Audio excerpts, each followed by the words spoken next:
Luna, y tenía una malformación, era una malformación incompatible con la vida. Entonces comienzan todas estas preguntas, o esto, ¿será que esperé mucho? Debí de haber tomado la decisión antes, porque sabemos que todas estas enfermedades genéticas se ligan a quizás al envejecimiento del óvulo, que no es lo mismo que pasa con el espermatozoide, que eso no lo sabemos, nadie lo explica, ni siquiera porque seamos médicos.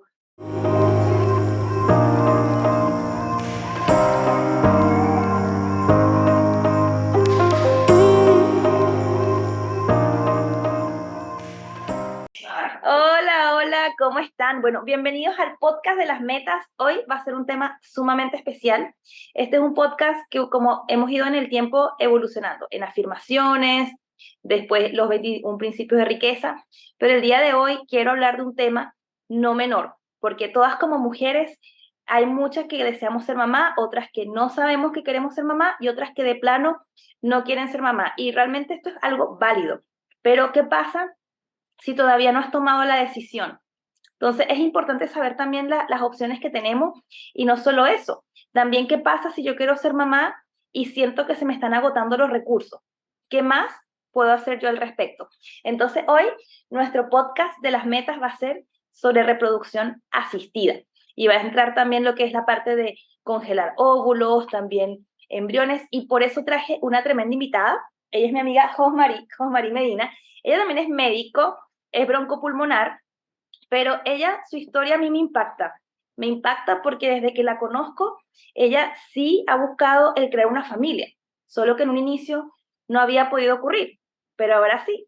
Les cuento el final de la historia. Tiene spoiler de la vida. Tiene dos hermosos bebés, pero la historia no siempre es perfecta como uno la ve por fuera. Entonces yo la invité justamente para que nos contara un poco su historia e ir desmenuzando todas estas estrategias que tenemos y cómo la tecnología el día de hoy está a nuestro favor. A quienes crean que no, pero estamos en el mejor momento para tener hijos, para tomar estas decisiones. Tenemos demasiadas posibilidades y oportunidades. Así que, Josma, me encantaría que nos contaras un poco cómo fue ese proceso, desde que tú tomaste la decisión de ser mamá. Bueno, yo sí, desde siempre, desde joven, he querido o he tenido ese deseo de ser madre. También yo creo que mi influencia viene que vengo de una familia numerosa, una abuela que estuvo embarazada 11 veces, su primer parto gemelar, y me crié en una familia con 11 tíos, entre mujeres y hombres, todas mis tías con muchos niños, todas mis tíos con muchos niños. Entonces, siempre fue como parte de mi vida estar rodeada de niños, incluso soy pediatra, creo que me vi influenciada por eso. Y sí, yo quería formar una familia, incluso quería, igual como ha pasado tradicionalmente en mi familia, se casan jóvenes y tienen muchos niños desde joven, pero no fue mi caso.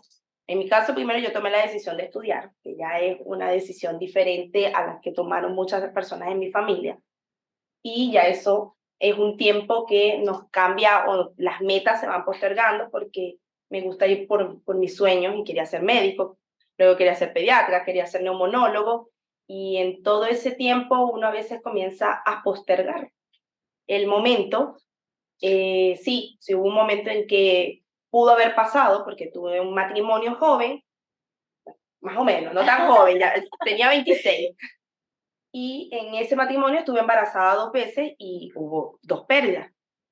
Entonces, viene el divorcio y vienen otras oportunidades, otras metas que cumplir, y se presenta 10 años después de mi divorcio, me vuelvo a casar y comienzo otra vez ese deseo de ser madre, y hay un primer embarazo que a las 9 semanas ocurre la pérdida, que fue algo no esperado, porque realmente no, todo venía marchando bien, y después vuelvo a salir embarazada como a los 2 meses.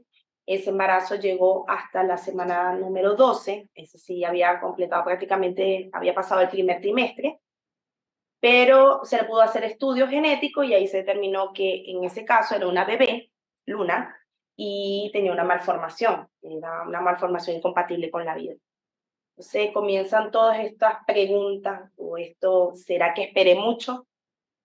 Debí de haber tomado la decisión antes, porque sabemos que todas estas enfermedades genéticas se ligan a quizás al envejecimiento del óvulo, que no es lo mismo que pasa con el espermatozoide, que eso no lo sabemos, nadie lo explica, ni siquiera porque seamos médicos. Por nuestras áreas son cosas que son específicas de especialistas. Y resulta que no, que todo esto tiene que ver. Nosotras nacemos con un número total de folículos que a la medida que vamos avanzando se van perdiendo, pero ese número es desde que somos un embrión nosotras. O sea, imagínense, a medida que vamos avanzando en edad, se van envejeciendo, se van exponiendo a todos los factores ambientales, contaminación, alimentación, estrés, Radiaciones. radiaciones. Y eso no lo sabemos porque nadie nos dice que debemos cuidarlo. Hay una parte de nosotras que comienza a envejecer desde el momento en que nacemos. Y esto va a traer repercusiones en un futuro que siento que un poco lo que me pasó a mí. Bueno, dentro de la historia está cuando yo tenía 34 años, una de mis profesoras no pudo cumplir su sueño de ser mamá. Ella en ese momento tenía como 43 y tuvo un mioma de gran tamaño y tuvieron que hacerle la extracción del útero y ella quedó en ese momento con esa sensación, no lo hice. Y su consejo fue, congela óvulos para cuando tú decidas o con la persona que tú decidas. Consejo que no seguí y bueno, ahí viene después la otra parte de la historia. Ya, entonces ahí, en esa parte, es sumamente importante este tema, o sea, del tomar la decisión. De ahí lo que decía Josma, yo hace poquito fui al médico y el médico me educó, me dio una curva y yo quedé impactada porque él mostraba una curva en donde entre los 30 y los 35 años todavía tus óvulos están en perfectas condiciones para tú tener un bebé sano. Pero después de los 35 años esa curva a mí me preocupó un poco porque se hace exponencial. Y cuando yo soy así súper numérica, debo de decirlo, yo soy muy numérica. Entonces, bueno, por algo hago arritmias. Entonces, cuando veo la parte exponencial, yo no pude evitar ver mi edad y ver qué porcentaje era el que estaba unido a enfermedades genéticas y malformaciones. Y a mí este es un área que me preocupa mucho porque yo soy cardióloga infantil y veo a diario pacientes con malformaciones, con distintas alteraciones del corazón y no solamente del corazón, distintas áreas. Y yo personalmente, yo dije, esta no es una cruz que yo deseo cargar. O sea, realmente mi propósito de vida es muy distinto. Y dije, no, o sea, esto me preocupaba, me asustaba. Y él me decía, ¿tienes miedo? Yo sí, tengo miedo. Y cuando vi la curva, 39 años, son 50 y 50%. Así que no menor. Y esta curva empieza a hacerse exponencial después de los 35. Así que si tú tienes entre 30 y 35 años, no tienes la claridad si vas a tener hijos, no sabes qué vas a hacer con tu vida, yo te diría, hay que empezar a invertir. Hay que empezar a invertir en tu descendencia si es que no has tomado la decisión o empezar a pensarlo. Creo que esto no se dice así públicamente, pero hay que empezar a pensarlo. Porque nosotras las mujeres con metas, bueno, nos enfocamos tanto en las metas que de repente postergamos esa parte personal, nos olvidamos y tenemos un reloj biológico, porque uno cree que es un reloj social, pero no es social, porque te dicen, ve a la universidad, cásate, busca a tu marido, ten hijos, pero no es un reloj social, también es un reloj biológico. Entonces, por eso es tan importante que lo tengas en cuenta, este porcentaje que va creciendo, y ya después de los 40, 45 es sumamente alto, entonces ya ahí tus posibilidades van bajando. Yo de hecho pensaba que las mías eran bajísimas. Y cuando fui al médico y me dijo, no, mira este porcentaje, y después los embriones, bueno, ahí Josma te va a contar de los embriones. Yo quedé loca con la tecnología, cómo está creciendo, pero ahí quiero que Josma les cuente qué pasa de un año a otro. Yo te conté los números, pero ella te va a hablar de esta parte biológica, su experiencia, lo que ella le pasó. Yo tenía 37, o sea, ya estaba fuera de ese rango que Catherine les dice se supone que todavía los óvulos están en buen estado. Yo tenía 37 cuando salgo embarazada de los 2 bebés que pierdo y bueno, con el diagnóstico de trisonomía 18, síndrome de Edwards se llama lo que tenía Luna, y uno busca, es uno de 6.000. O sea, un bebé de 6.000 puede tener este síndrome, y bueno, como pasó mi esposo, porque fue algo que nos afectó mucho, cómo pasó a nosotros, o sea, si es uno de 6.000, y como nos dijo a nosotros en ese momento el doctor, es que le va a pasar a uno, les tocó a ustedes. Eso nos hizo tomar otras decisiones. Buscar primero la evaluación de por qué, en mi caso, yo había sido la que había tenido embarazos que no habían llegado a su fin, y es donde nos sometemos a estudios ambos. Para los hombres, vamos a estar claros, el estudio es mucho más fácil. Sin embargo, como siempre dicen los médicos, es más fácil, pero si ellos salen alterados, es más difícil en los tratamientos. Wow. Para nosotras siempre va a haber como una alternativa. Cuando me hacen los estudios a mí, resulta que también había algo genético, no lo sabía. Si puedo decir es que hacen estudios completos, que tenía algo, existen factores de coagulación, y en uno de ellos yo tenía como una variante que forma como trombos, coagulitos, y no deja que los embriones se desarrollen. O sea, cuando se forman las arterias que lo alimentan, yo hago un trombo o un coágulo que tapa esa arteria y no le llega sangre a mis embriones y ellos fallecen. Entonces fue algo que también se descubrió con esto. Entonces no era solamente que Luna había fallecido por una malformación, sino también que había otras cosas que estudiar. Y allí, bueno, nos hacen algo que se llama hormona antimuleriana, que todas las que vayan a someterse a esto se lo van a solicitar, que esa es nuestra reserva folicular. En un año yo estaba normal, hay valores que son normales, fue en junio, Es si no hasta recuerdo. 2.6. Sí, 2.9. 2.9, para que lo tengan claro. Es el valor normal. Yo estaba dentro del valor normal, pero estaba como en 1,9. Sí, porque arranca como en 1,2, es como de 1,2 a 2,9. Y yo estaba en 1,4 por allí, porque era como más cercano al límite inferior, pero estaba normal. Durante ese año, bueno, pasan cosas familiares, fue un año de bastante estrés, y me realizo nuevamente, eso fue junio 2017, junio 2018, me realizo los exámenes y paso de normal a muy bajo. Muy bajo es de 0,3 a 0,9 y yo tenía 0,3.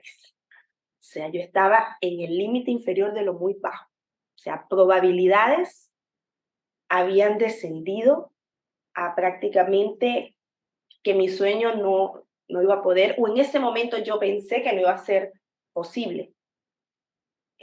Bueno, yo siempre voy a agradecer a mi doctor, no sé si se puede nombrar. Vamos a decirlo, ya, sí. ¿Lo decimos o no lo decimos? Lo decimos, sí, no, ya. Vamos a decirlo. Vamos a decirlo. Él es muy especial en mi familia, es el creador de todos los bebés de nuestra familia.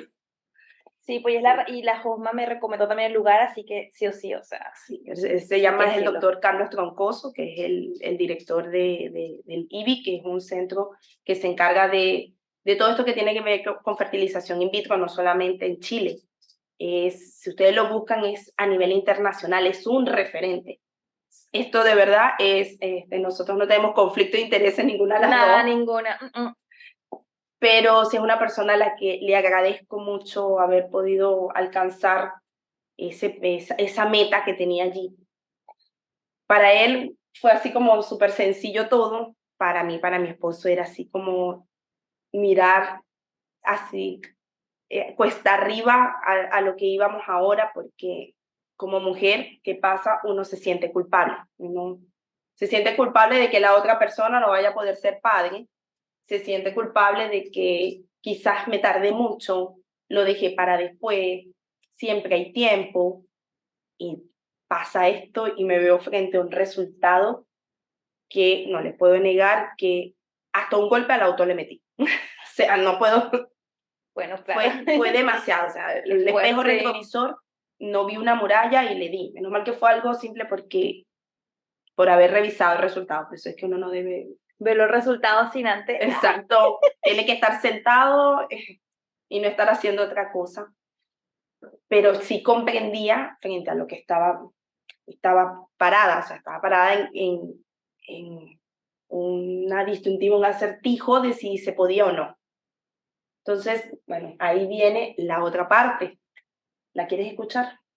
Sí, sí, la quiero escuchar, pero una cosa que es importante destacar es que cuando uno elige un médico tiene que darte suma confianza. Y eso que tú dijiste, a mí igual me hizo sentido con mi médico, que te da confianza, que te da confianza, te da Sí, fe, te da esperanza, te da y él es una esperanza. persona muy sencilla. Es una persona que uno ve que sabe, pero no se comporta de una forma agrandada o endiosado como la gente piensa. No, Claro.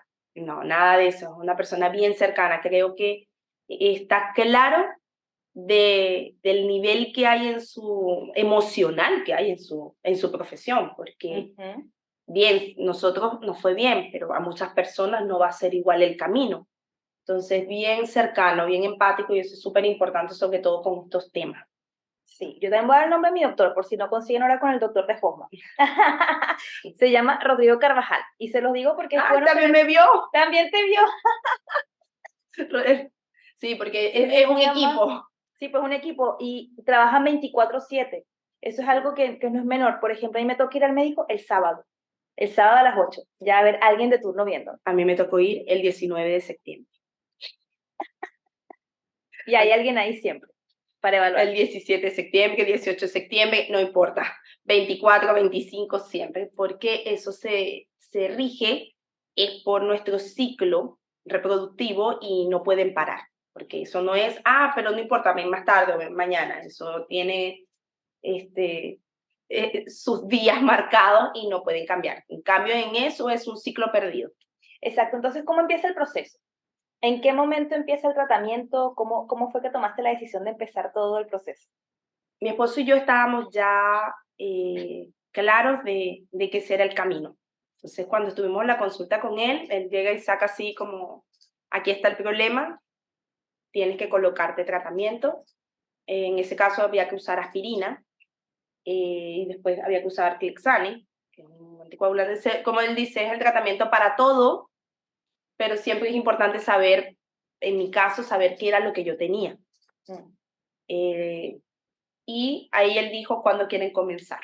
Así. Entonces eso fue lo que creo que me gustó, su tranquilidad, porque fue así como, ajá, ¿cuándo comenzamos? Mientras que mi esposo y yo íbamos así, con que eso es algo que uno tiene que trabajar mucho, estamos como muy preocupados, muy claros de que ese era el camino, pero como muy preocupados de que no, la consulta saliera diferente, no nos esperábamos que iba a ser así. Con más esperanza. Sí, o sea, porque él lo vio así como, bien, no, sí, está bien. En ese momento ya yo tenía, porque no hemos dicho las edades, yo no tengo problema con decir la edad, ya en ese momento yo tenía 40. Tomen nota. 40. Entonces yo le dije al doctor, bueno, tengo 40, ¿y qué fue lo que me dijo él? Que en Chile los programas de reproducción asistida se llevan hasta los 47 años. O sea, en este país puede hacerse todo este tratamiento hasta los 47 años y Argentina, lo sé porque también conocí a una señora que IBI, pero ella la tuvieron que pasar al IBI Argentina, se lo permiten con mucho más de 50, como de Wow. 52, creo que es el límite de ellos, es un límite alto, pero Chile no. Chile considera que una mujer puede estar apta para ser mamá hasta los 47 años. Okay. Todo esto bajo, no es solamente el deseo, aquí es la extracción de los óvulos y el estudio de ellos, porque también ese es otro tema, saber cuáles son los que funcionan y cuáles no. Exacto, esa era mi preocupación. Yo decía, ¿qué va a pasar con este 50 y este 50%? ¿Cuál fue tu explicación? No, en mi caso, primero se hace la hiperestimulación ovárica porque uno va normalmente los primeros 3 días del ciclo, es lo ideal. Ujú. Que en español es los primeros 3 días de la regla. Sí, Nuestro ciclo empieza con la regla. el primer Sí, día que sangramos. Hay que ir exactamente. el tercer día. En en esos Sí, 3 días. sí. Normalmente ellos dicen que el tercer día es lo ideal. Perfecto. Allí hacen una ecografía intravaginal para ver cómo están los folículos, que son Ujú. como eso que va a formar un óvulo al final, cuando uno ovula y va a poderse dar la Fecundación. fecundación en caso de que sea favorable, y van sumando. En el caso de las chicas que decidan hacer la conservación de óvulos, es importante saber con cuántos folículos cuentan en cada ovario, porque la idea es la extracción de la mayor cantidad, porque eso es lo que va a asegurar que mientras más óvulos tengan, pueden estudiarlo, van a descartar los que no cumplan con el tamaño, porque eso lo ve un microbiólogo, que es un especialista que va a decir, tiene el tamaño ideal, luce sano, toda esa parte le toca a él. Y obviamente puede ser que saquen 10, pero solamente 3 funcionen. Entonces, no es tan fácil. En mi caso, llegaron y colocaron el tratamiento y hay que inyectarse. Se queda en la parte interesante, la inyección. Y nos inyectamos nosotras mismas, esa las van a enseñar. Es una inyección subcutánea, pero no duele tanto. No, la verdad no, yo ya empecé ayer y no pensé que iba a doler más. No, es como un pellizquito. Y odio las inyecciones, debo decirlo. Normalmente explican bien la Pero no es tan técnica difícil, para no. que se realice. Y esa es un tratamiento hormonal que se sigue por varios días. Hay que ir a la clínica porque ellos tienen que ir haciendo como el rastreo otra vez un eco y ver que esos folículos vayan creciendo. Y depende, cuando ellos llegan como a un tamaño ideal, que te van a decir más o menos entre 16 y 17 milímetros, si mal no recuerdo. Perfecto, yo eso ni lo sabía. Yo lo que me dijo fueron los días y ya, yo así como que... Y sí, te van a ir llevando y pueden pasar dos cosas. Una de que, porque hay que saber también las cosas buenas y malas. Qué bueno, sí, eso es importante. Que uno haga algo que se llama hiperestimulación ovárica. Hay chicas que producen como muchos folículos. Si es así, hay que parar el tratamiento. No se puede sobrecargar de trabajo a los ovarios. Okay. Y eso es súper importante que cada una lo sepa y no sentirse frustrada. O sea, en el caso de personas que yo conozco, les pasó, hubo que parar ese ciclo y comenzar y volver en a otro momento. Sí. Wow. Qué bueno saberlo. Yo vi como que en el consentimiento te colocan como todos los efectos que pueden pasar y decía, claro, eso, hiperestimulación ovárica, pero yo no entendía que cuando pasaba eso había que parar. Sí, pasa. Yo lo que entendí de eso era que quizás tenía síntomas más fuertes por las hormonas, porque, ojo, también vas a sentir síntomas por las hormonas. Eso sí, y eso hay que estar claro, tanto nosotras como los futuros padres, en el caso de que alguien vaya para fertilización in vitro, porque ¿Y qué síntomas tuviste? Yo quiero saber, porque yo les voy a decir súper honesta, a mí cuando me va a llegar la regla y cuando me llega la regla, yo me vuelvo ingobernable. Ahí por ahí mi hermana decía, insoportable. Sí, yo me pongo ingobernable, pero ahora me he aprendido a gobernar yo misma en mi interior. Está la batalla y afuera soy funcional, pero ¿qué pasa? A mí igual me da miedo eso, pero bueno, nada que hacer, hay que actuar. Bueno. Si quiero tener la meta y una inversión de mi descendencia, ¿cierto? Uno tiene que pagar ciertos precios. Sí, pero la cosa es que lo pagan también los que nos rodean, no solamente nosotras. No, con honestidad, sí. Por ejemplo, en mi caso, trato mucho también, igual que tú, yo tengo este síndrome premenstrual, pero para mí es como un cambio de mi temperamento. Yo normalmente tengo mi temperamento, tampoco es que soy tan... No somos santas. Pero como que siento me siento así como que con más poder, ahora sí les voy a decir, si ayer lo guardaba, hoy no. Entonces, pero lo que uno va leyendo, porque uno va aprendiendo, estamos en aprendizaje todos los días, es que si sabemos que eso pasa mensualmente, sabes más o menos cuándo va a ser el momento, tenemos que empezarnos a autorregular. Y dice, si no puedes, vas a tener que recibir medicamentos hasta que puedas llegar a un proceso donde entiendas o puedas manejar el síndrome premenstrual, porque quizás eso no va a cambiar. Quien tenemos que aprender a manejar eso somos nosotros. Exactamente, uno mismo regular. En esas dos opciones, o lo hacemos nosotras sabiendo, mira, esto va a pasar, así que respiremos profundo, o incluso los psiquiatras dicen, si no, se coloca un medicamento o medicación por un tiempo. Ah, ya, eso no lo sabía tampoco. Sí. Mi único pensamiento era que tenía que autogobernarme en estos próximos días. Y dije, bueno, haré una bitácora mostrando cómo me autogobierno. Sí, no, yo también. Yo decidí, yo eso no, medicación no. O sea, me hago consciente de lo que viene y hay días de día. Hay días que yo digo, hoy no es el día, mejor no. Las personas, pero obviamente las personas no lo saben. Entonces, pero uno tiene que tratar de tomar conciencia de eso, porque es algo que nos va a acompañar todavía un tiempo. Bueno, en mi caso, con esos valores de hormona antimuleriana, se supone que yo estoy ya en una menopausia precoz. Wow. Entonces, a mí me queda menos tiempo de eso. Pero de los síntomas que puedes sentir, es siempre importante que lo sepan, sí. Puede haber retención de líquido y uno se puede sentir eh, más llenito, Más se hinchado. nota mucho hinchado, uno puede notarlo a veces, uno lo puede mirar en su cara, como que te pones la ropa y tú dices, ¿y qué pasa? Pero si ayer me quedaba bien. Y ahí te das cuenta que es algo hormonal, porque no fue que de ayer para hoy te aumentaste 1 kilo y medio, no es eso. Es que comienza más la retención de líquido, quizás uno se siente un poco más pesado por esa misma retención de líquido, como que caminas y, uy, me cansa, es como que las piernas me molestan. Y tiene que ver con eso, como que te fatigas. Y sí, puede haber mucha más labilidad del temperamento. Emocional. Sí, Sí, oh my God. sí puede pasar. Hay personas que o se ponen más sentimentales, más melancólicos, o quizás se exacerban un poquito más con lo que le digan alrededor. Entonces, son cosas importantes que uno tiene que saber, pues tenemos que saber a lo que nos vamos a someter y que va a tener, Tal como cual. tú dijiste, tiene un precio. Claro, porque nosotros tenemos una vida externa, tenemos un trabajo, tenemos una vida familiar, entonces uno no va a estar sacrificando todas esas acciones si es por eso ya nos quedamos hospitalizadas en cama sin Mejor que no salir. hospitalice y sin Sí, visita. ay, Dios mío. Ay, pero, Y no tiene derecho a visita. Y así pasamos esos días. pero no, la realidad no es así. Entonces hay que Seguir, eso, seguir. seguir, de Ay, verdad. Hay que sí. seguir, entonces hay que saberse autocontrolar.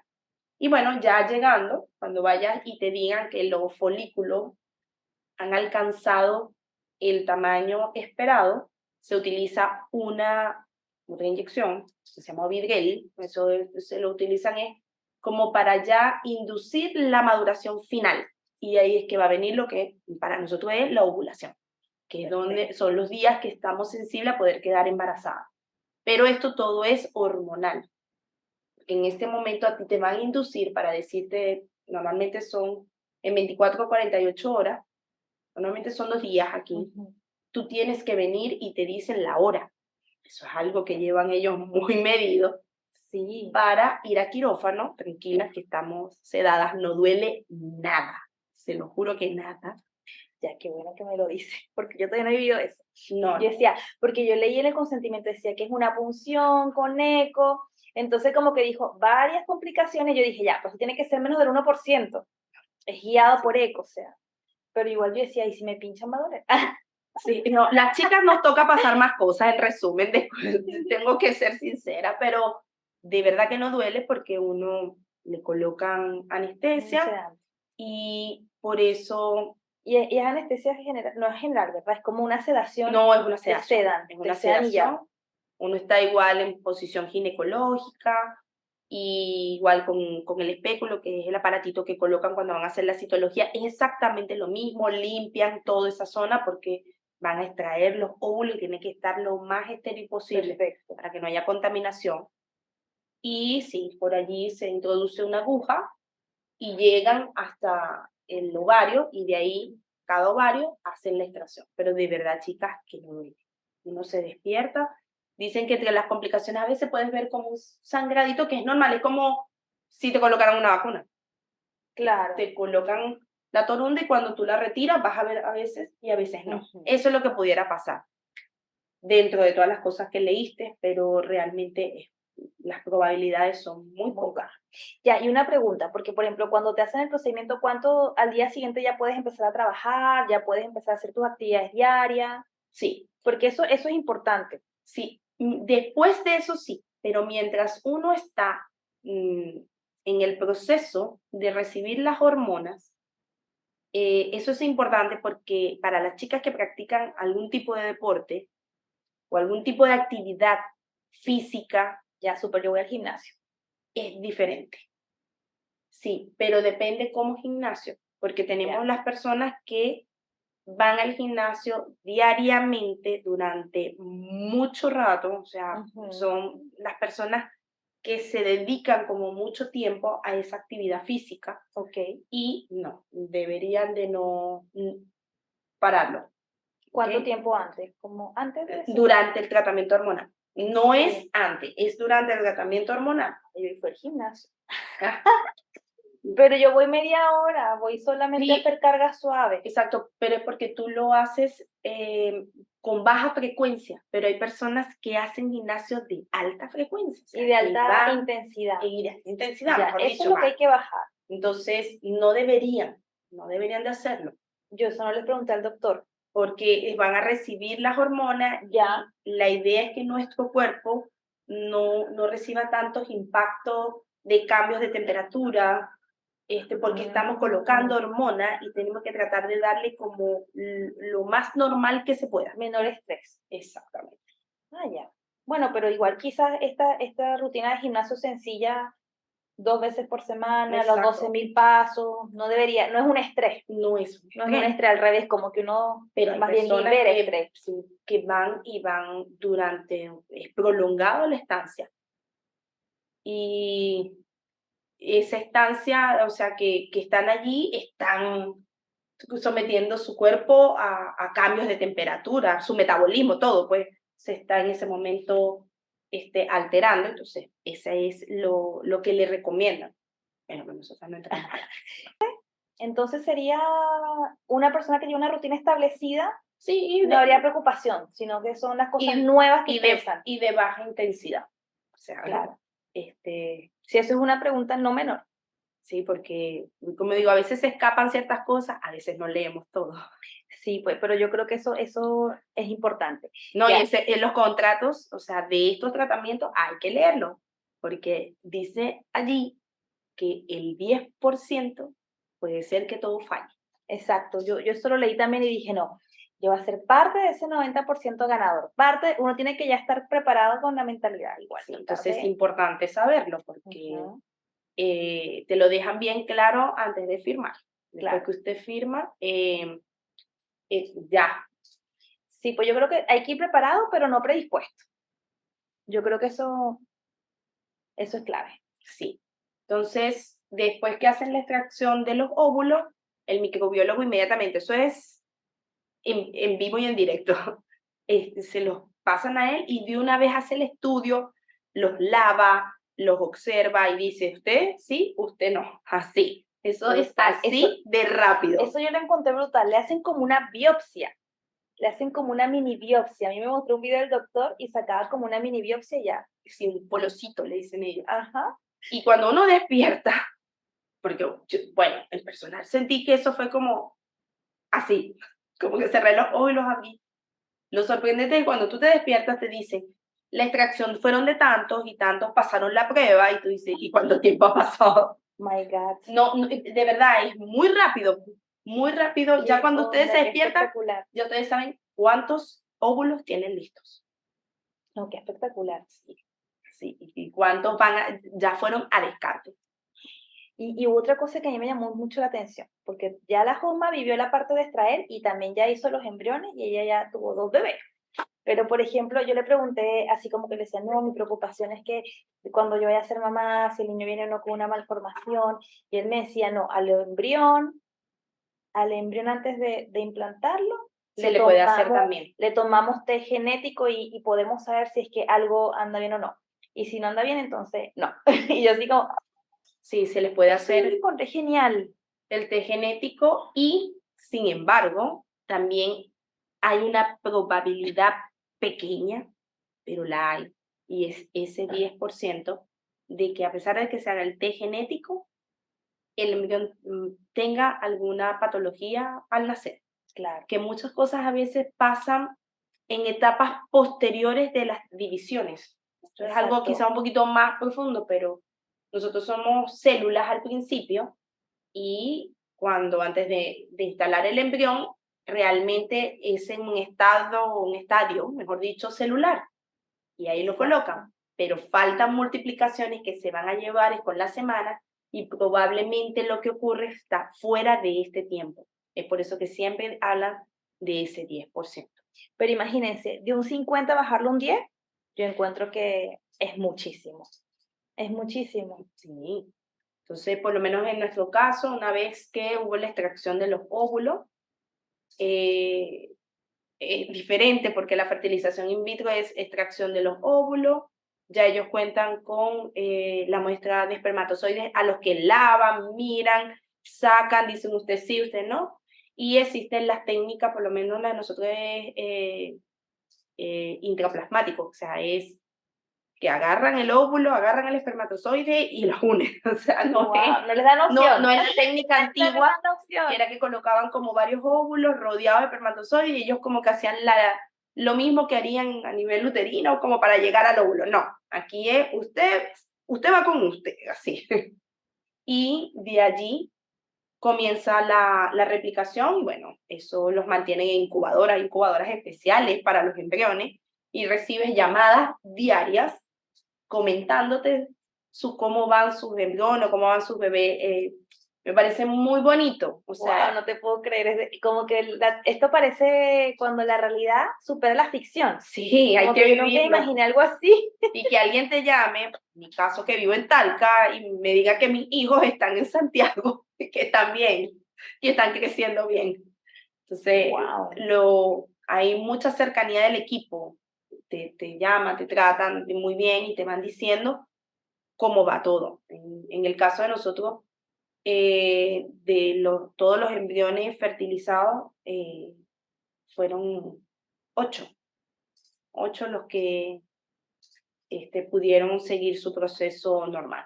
Y bueno, una vez que están ya listos, que se hizo el crecimiento celular que se espera, van a otro proceso que es vitrificación. Es otro tipo, ya no los congelan como antes se hablaba por allí, no. Ahora les hacen otro tipo de trabajo. Eso es tratando de preservar las células para evitar cosas genéticas. Ok. Entonces se van mejorando las técnicas de cómo preservarlos.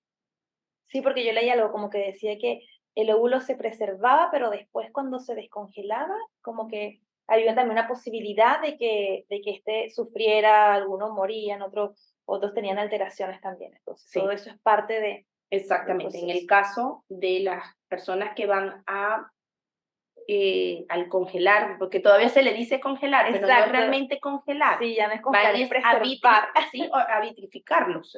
Ya, Igual le van a hacer el estudio, van a seleccionar los que estén bien y ellos después van a vitrificación. Y eso es lo que se espera, es que en el momento que tomes la decisión que desvitrifiquen, así es la técnica, igual los vuelven a observar. exacto. Se espera que no haya cambio, porque con esta técnica lo que se espera es que no pase como cuando colocamos hielo y lo metemos en la nevera y eso como que se hincha. Claro, Y eso es lo que pasa, entonces es como que cuando el óvulo se desvitrifica o se descongela, porque por eso la técnica es diferente, este cambio como que queda con más agua, algo así más o menos, y puede hacer alteraciones genéticas. Y estas nuevas técnicas lo que buscan es que eso no pase. Entonces, a eso es lo que yo estoy muy feliz, muy contenta de que hayas tomado la decisión. ay no, yo agradecida porque Jusma está aquí con nosotros explicándonos, porque también a mí me instruyó. También había muchas cosas que yo, a pesar de que busco, leo, no tengo tanto tiempo como para sentarme a revisar todo el 100%. Y siento que esta es una conversación que ha sido muy nutritiva y que también va a ayudar a muchísimas mujeres a tomar mejores decisiones y también a hacerse conscientes de lo que se viene. ¿Sí? Entonces, bueno, ahí cuéntanos el final de la historia, por favor. Bueno, Adolfo lo implantan el 24 de septiembre del 2019 y nace el 27 de mayo del 2020 en pleno pic pandemia, pero en pleno pic pandemia recibí un gordo de 3 kilos 525, Wow. sano, sano. eh, de verdad que es mágico después de haber pasado tantas cosas. Todavía yo creo que las palabras de mi esposo me van a quedar grabadas. Yo tuve un trabajo de parto. La única complicación que yo hice fue en el trabajo de parto, ya a punto de nacer, después de haber pasado las contracciones. No antes, sino después de haber vivido esa experiencia. Hice una hemorragia, pero fue cosas que pueden pasar en parto. No fue por el tratamiento. No tiene nada que ver que sea un bebé in vitro. Son cosas que pudieron pasar en el parto. Y todavía recuerdo cuando mi esposo me dijo, negra, y está. Entonces, claro, porque él estaba viendo la cesárea y cuando me lo colocaron aquí, o sea, para mí era algo que no me podía creer que estaba allí, o sea, lo había esperado tanto y estaba allí. Luego decidimos nuevamente hacerlo. Sí, por cuestiones de edad nos apresuramos a hacerlo rápido, pero no es fácil, dos bebés pequeños. Y el 11 de diciembre del 2021 implantan a Victoria, Victoria Emilia, y ella nace el 11 de agosto del 2022. Leo. Hello. Sí, ella se adelantó. Sí, eso sí, mis hijos ambos no nacieron completamente de 38 semanas, pero fueron bebés muy grandes. Ella pesó 3 kilos 675. ¡Wow! Sí. Entonces, creo que por eso no, a pesar de que yo soy alta, no daba más. Sí, pues. Y nació igual, ella bien, bien, con ella sí no hubo complicaciones, sí se veía que a pesar del peso elevado, era un bebé pequeño todavía, o sea, por ciertas características que habían, pero todo bien. Entonces, ahí está mi meta, ahí están. Yo siempre quise ser mamá de varón, lo digo, no sé si es porque en mi familia hay tantos hombres, y bueno, Dios me dio la oportunidad de ser mamá de un varón, pero después de haber tenido un embarazo de una niña, obviamente que con Luna nosotros nos sensibilizamos mucho y por eso ella se llama Victoria, porque es como nuestra Victoria, es nuestra hija tan deseada que llegó. Y ahora tengo a mi príncipe y a mi princesa. ¡Ay, qué emoción! Mira, mi Josma, ahora que ya estamos ya casi cerrando, porque de verdad que a mí me encanta esta historia y me encanta este podcast de las metas, o sea, una meta, cómo se logró, cómo inspirar a más personas a que lo hagan, pero ¿qué le aconsejarías tú a esas mujeres que están en esa edad entre los 25? Yo diría que entre los 25 y los 35 años, que igual esa es una edad que uno cree que se está comiendo el mundo, está generando ingresos, porque vamos a estar claros, uno ya se da genera ingresos, se está comiendo el mundo, pero a veces uno no toma las mejores decisiones. Lo primero que hay que ir a nuestro control ginecológico y siempre buscar a alguien de verdad con quien nos podamos sentir bien identificados, porque el tema que tiene que ver con el control ginecológico es súper importante. Y plantear esto, le soy sincera, yo también respeto. Quien no quiera ser mamá no es menos mujer ni diferente a la que decidió ser mamá. No, nada que ver. O sea, somos seres completos como estamos. Que queremos o no tener hijos forma parte de las metas o de una meta que no quiero porque no está, mejor dicho, ni siquiera es una meta, existen otras cosas.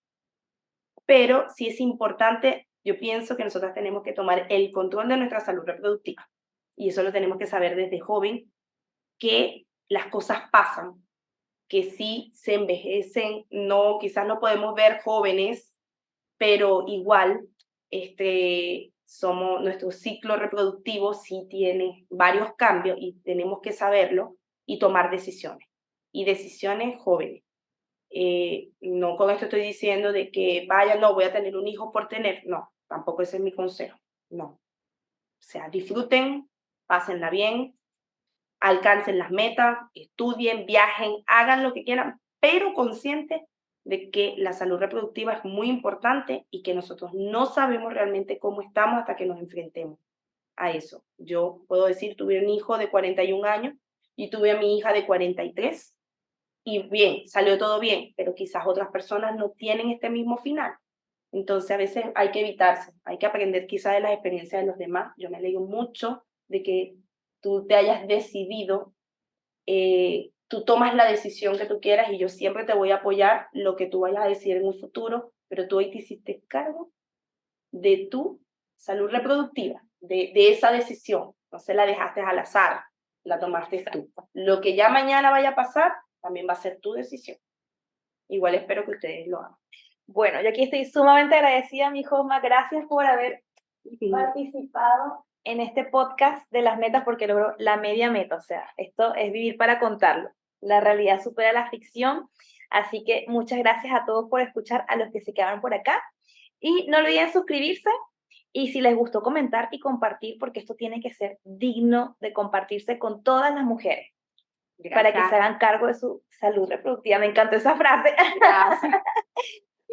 Chao, chao.